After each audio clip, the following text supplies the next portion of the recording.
Bueno, estudié la licenciatura en Filosofía en la Universidad de La Plata. Hice la maestría y el doctorado en Filosofía de la Ciencia en el Instituto de Investigaciones Filosóficas de la UNAM.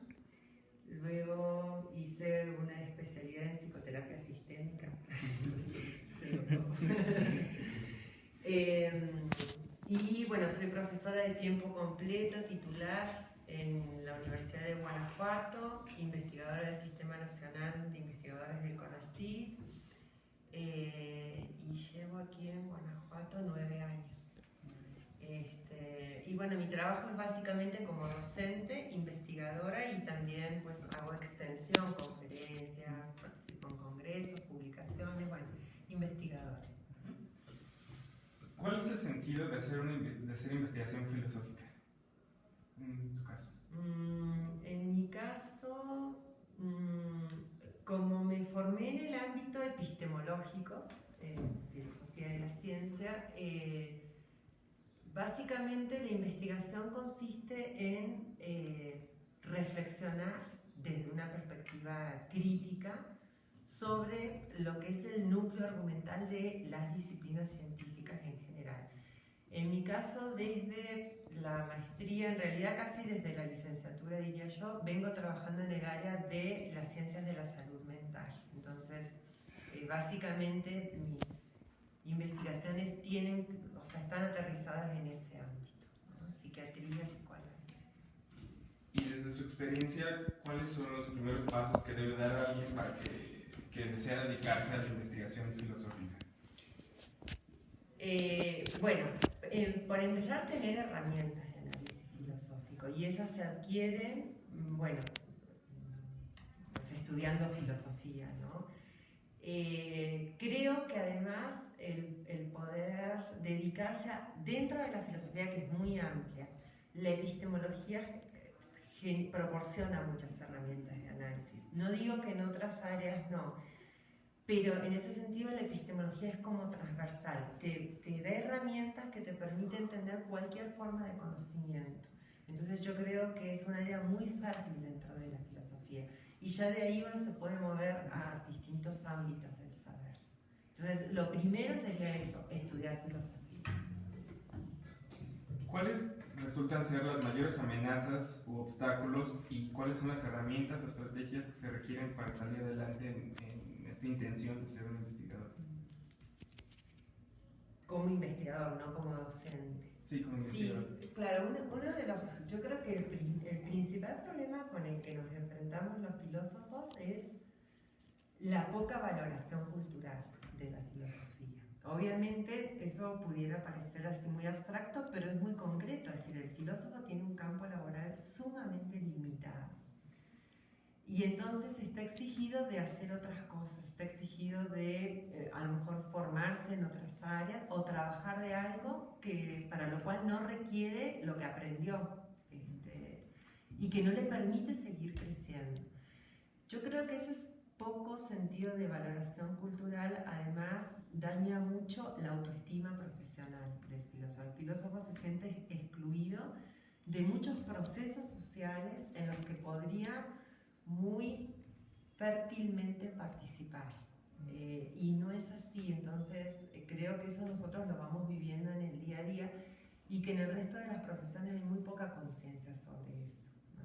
Es decir, los problemas sociales reclutan científicos de muchas áreas, mas nunca reclutan filósofos. Uno se siente afuera, ¿no? ¿A qué cree que se deba ese sentido de exclusión de la tarea filosófica? Yo creo que es una situación muy compleja, pero me parece que influye mucho la idea, bueno, me parece que la asociación en el imaginario, ¿no?, entre ciencia y productividad, entendida en un sentido material, abona mucho en esa dirección, ¿no? Es decir, la filosofía no genera un conocimiento técnico, no genera un conocimiento que permita resolver problemas prácticos, o sea, aquellos que nuestra sociedad considera prácticos. Lo que la filosofía puede aportar es sumamente abstracto, y además muchas veces puede actuar de una manera políticamente muy incómoda. Entonces yo creo que se combinan varias condiciones para que la filosofía viva en ese lugar relegado que hoy tiene, por ejemplo, en el sistema educativo. Pero no es el sistema educativo aisladamente, es una cierta organización política que le exige al sistema educativo tener un perfil enfocado hacia la productividad, entendida en ese sentido económico, podríamos decir, ¿no? Y no en un sentido crítico, no sé, que pudiera de alguna manera potenciar prácticas de resistencia, de denuncia, de contrapoder, de alguna manera, ¿no? Aún así hay recintos que permiten como florecer esta investigación filosófica. Sí los hay, pero el filósofo los tiene que buscar y se tiene que a veces conformar con trabajar desde los márgenes, ¿no? Y pugnar por posiciones que no son bien remuneradas, que no son reconocidas, que no tienen una aceptación social como otras áreas que están enfocadas hacia eso, hacia la productividad. Y cuando ya se logra posicionar, ¿qué son los factores que inciden en, por ejemplo, el desempeño del investigador? Los que deberían ser, yo creo, es la formación, ¿no? Y además me parece que en el caso del filósofo tendría que incidir mucho el compromiso social que el filósofo tiene con las necesidades de su entorno. Si yo creo que la filosofía debería hacerse cargo obligatoriamente de los problemas sociales que son importantes para la comunidad, que además sostiene ese ejercicio, ¿no? Que es el que sostiene las universidades, el que sostiene la formación del filósofo mientras estudia, etc. Creo que ese es un compromiso social que la filosofía debería adquirir. Sin embargo, creo también que en los hechos, aquello que facilita que el filósofo pueda ser un investigador relativamente exitoso, pues son cuestiones que están en el orden de lo político, ¿no? Y no digo que eso sea exclusivo de la filosofía, digo que la filosofía no está al margen de cómo se distribuyen las jerarquías y los poderes en el mundo profesional, ¿no? Creo que el mundo profesional es, bueno, como otros ámbitos de la cultura, un espacio donde hay una lucha de intereses muy, muy marcada, ¿no?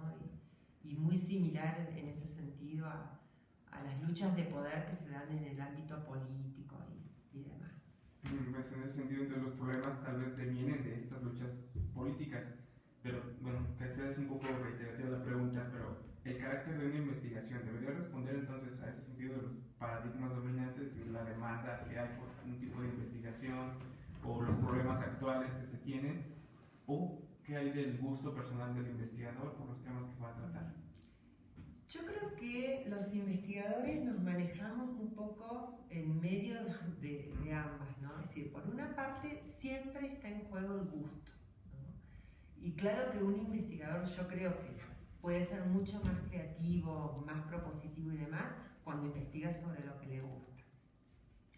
Sin embargo, es cierto que cuando uno depende de ciertos organismos, ciertas instancias, ese margen de preferencia se acorta significativamente.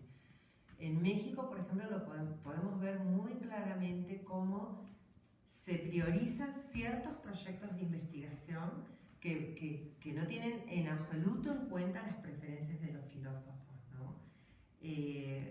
Por ejemplo, quien investiga dentro de los parámetros impuestos por CONACYT tiene muy claro que el tipo de perfil que se apoya, que se financia, son aquellas investigaciones que tienen lo que CONACYT llama un impacto social. Pero en realidad el impacto social es medido en términos económicos, en términos de productividad científica medida con parámetros cuantitativos. Entonces, es una forma de entender la vinculación social de la investigación de una manera muy, muy sesgada, ¿no? Y esa es una presión fuertísima, yo creo que no solo para los investigadores en el ámbito filosófico, sino en las ciencias sociales en general. Pero en el ámbito filosófico creo que es más grave, porque la filosofía funcionaría como el pulmón crítico de la sociedad. Entonces, un filósofo trabajando bajo esas presiones puede volverse parte del rebaño, digamos. Y cuando hablamos de ese sentido de que la filosofía pues, tiene un objetivo tal vez más crítico o en ese sentido analizar aquello que ya está, hablando del éxito externo de las investigaciones filosóficas, ¿cuáles serían tal vez más aceptadas o tal vez más productivas? Una investigación con un éxito externo, es decir, dependería de que atacase algún paradigma exterior que exista, es decir, como que se pusiera a reflexionar en ese sentido alguna idea generalizable en la sociedad o aquel que aporta argumentos ante esta idea.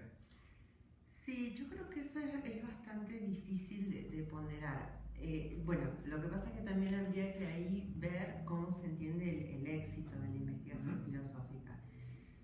Si uno lo piensa a nivel interno, es decir, ¿qué se considera hoy por hoy como investigaciones exitosas? Vuelvo a lo anterior. Los parámetros, aunque parezca no sé, poco serio, los parámetros para medir la seriedad de la investigación tienen que ver con dónde se publica, qué resonancia tiene esa investigación en el ámbito de las ciencias exitosas, que son las ciencias otra vez productivas. Y hay, yo creo, una ponderación sumamente frívola de las publicaciones. Es decir, el éxito de un investigador se mide en términos de cuánto publica y de si esas publicaciones aparecen o no aparecen en revistas internacionales de gran circulación. Es decir, el éxito no está asociado con qué tipo de movimiento o de cambios reflexivos pueda generar o en qué sectores. Más bien hay como una medición sumamente, no sé. De utilidad académica. Sí, digamos, de cuánto contribuye la generación de ese conocimiento al mercado del saber. En ese sentido, por ejemplo, CONACYT hace evaluaciones que son estrictamente cuantitativas, es decir, evalúa a los investigadores por cuánto publican y no por qué publican. Si son ponderadas las revistas donde se publica, esas revistas se mide su prestigio otra vez en términos cuantitativos. ¿Cuántas indexaciones tienen? ¿En cuántas bases de datos aparecen? En cualquier nivel donde uno juzgue cómo se está evaluando al investigador, lo que aparece es el dato cuantitativo. Es muy difícil medir el impacto que puede tener una investigación en términos de actividad reflexiva, en términos de cómo se mueven las ideas a partir. Si una investigación podría no mover nada, pero por el simple hecho de que ha sido publicada en una revista sumamente indexada, esa publicación es considerada como exitosa. Entonces yo creo que eso explica que eso es un reflejo más de la situación de la filosofía en México. Ahora, ¿qué opinas respecto a la idea de dedicarse a la investigación como un medio para alcanzar un puesto burocrático o que la investigación sea como el medio para alcanzar un estatus académico? Yo creo que no debería funcionar de esa manera, aunque funcione de esa manera. ¿Por qué? Porque para lograr como el filósofo tiene tan recortadas sus posibilidades laborales, aspirar a una plaza de tiempo completo como docente investigador pues es como la meta, digamos, ¿no? Ahora, las condiciones para poder concursar una plaza de esas características es justamente ser docente investigador, es decir, poder demostrar productos de investigación, es decir, tener un doctorado, haber publicado, esas publicaciones tener un cierto nivel editorial y demás, ¿no? Es decir, el sistema mismo genera que la investigación sea vista o sea considerada como un paso necesario para la obtención de una plaza. ¿Por qué? Porque quien no ha hecho investigación no está en condiciones de concursar, no está en condiciones de competir. Si directamente no podría siquiera participar en el concurso. Entonces yo creo, bueno, ese es un lado. El otro lado es el bajo salario. El bajo salario hace que la gente que ya tiene una plaza desesperadamente intente ingresar al Sistema Nacional de Investigación, porque es una forma de contrarrestar las deficiencias salariales. Entonces, otra vez, en esa segunda instancia, la investigación vuelve a convertirse en un paso para, ¿no? Y no en un fin en sí mismo. Y al revés, hay gente que hace muy buenas investigaciones, que realmente le dedica tiempo, pero en términos laborales, en términos salariales, eso no es reconocido porque no logra acceder a ese mundo académico, ¿no? Entonces, creo que eso actúa como una falta de incentivo muy importante. Incluso para los estudiantes, bueno, el estudiante ya en los últimos momentos de la carrera va entendiendo cómo es el mundo académico de sus profesores. Y bueno, pues también va aprendiendo a moverse en ese mundo, pero va adquiriendo estos vicios. Por lo tanto, no puede haber como una dedicación pura a la investigación si se quiere depender de una... O sea, si hay que inmiscuirse en la academia o en la burocracia. Esa es la otra cuestión. CONACYT, para que uno pueda ingresar al sistema de investigadores, una condición de CONACYT es que uno esté adscrito a una universidad, así que uno tenga una plaza como docente. Entonces, realmente los espacios donde uno puede dedicarse a la investigación pura, como vos dijiste, son sumamente reducidos. No sé, si acaso el CIMBESTAB, por ejemplo, pero bueno, ¿cuántos filósofos hay en el CIMBESTAB? Ingenieros, vas a encontrar muchos, pero filósofos, ¿cuántas plazas hay para los filósofos? Casi no hay. Por lo tanto, tener actividades laborales varias, además de la mera investigación, repercuten en esta. ¿Creo que sí, la investigación requiere de tiempo de calidad.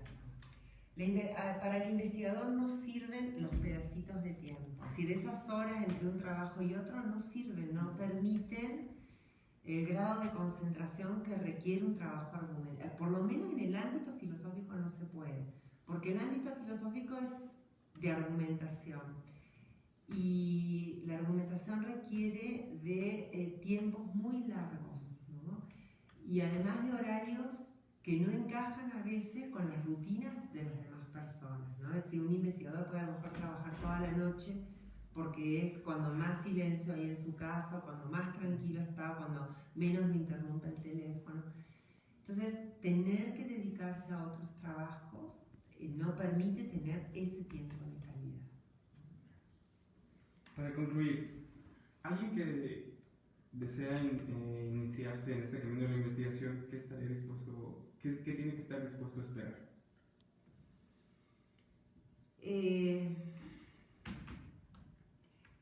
En el ámbito de la investigación filosófica, ¿verdad?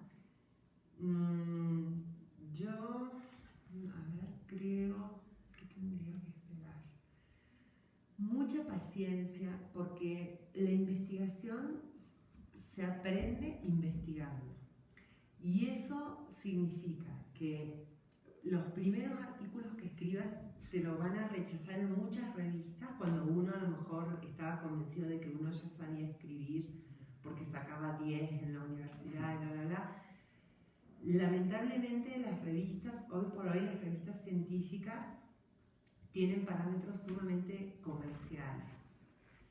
Puede ser muy frustrante para el investigador reciente darse cuenta de que su investigación tiene una extensión que para una revista, es decir, el texto filosófico a veces requiere de extensiones no permitidas en los parámetros editoriales actuales, ¿no? O requiere ponen exigencias, por ejemplo, de cuántas referencias bibliográficas debe haber, aunque uno sepa que es poco serio haber incluido tantos autores en una investigación de 15 cuartillas, ¿no? Entonces uno tiene que ir haciendo ajustes que ponen en entredicho el rigor del trabajo, ¿no? Y uno se da cuenta de que entonces tiene que aprender a tomar decisiones prácticas. O voy modificando y ajustando mi manera de investigar, o voy quedando fuera de lo que el mismo mundo de la investigación me exige, ¿no? Si yo quiero ser alguien que publique y que sea competente en ese ámbito, tengo que empezar a abandonar prácticas que yo aprendí a identificar como prácticas rigurosas, ¿no? de la investigación. Entonces, mucha paciencia para ir aprendiendo como esos recovecos que tiene el hecho de trabajar como investigador, que no es lo mismo que investigar en soledad, ¿no? Investigar bajo las normas que uno ha internalizado y que son las que uno quisiera seguir usando a lo largo de la investigación, ¿no? Pues sí, adecuarse a las exigencias institucionales. Sería la única manera de conseguir algún beneficio. En términos prácticos, sí. En términos prácticos, sí. Entonces, yo creo que la paciencia para un investigador es una de las virtudes. Si lo pensamos así en términos del carácter, es una de las grandes virtudes. Si no hay paciencia de por medio, uno puede llegar a desanimarse muy rápidamente, ¿no? La otra cuestión es qué temas son interesantes. Yo puedo creer que, no sé, que un tema es relevante para mí, por lo tanto, relevante para el interés general, y darme cuenta de que en realidad mi tema no tiene cabida en las necesidades de las instancias que pudieran financiar mis investigaciones, ¿no? Eso para el filósofo es un gran desafío, porque es difícil que el filósofo pueda fácilmente hacer ver la importancia que tienen los temas filosóficos, porque a veces son tan abstractos, ¿no? Entonces, sí se ponen en juego ahí también la habilidad que el filósofo tenga para aterrizar su tema en cuestiones cotidianas, ¿no? Y hacer ver que sí hay un impacto social fuerte ahí, aunque no se vea de manera tan palpable o tan directa, ¿no? Es más fácil para un politólogo o para un economista o para un historiador hacer ver los efectos de su investigación. Sí, un poco. Sí. Muchas gracias. Bueno.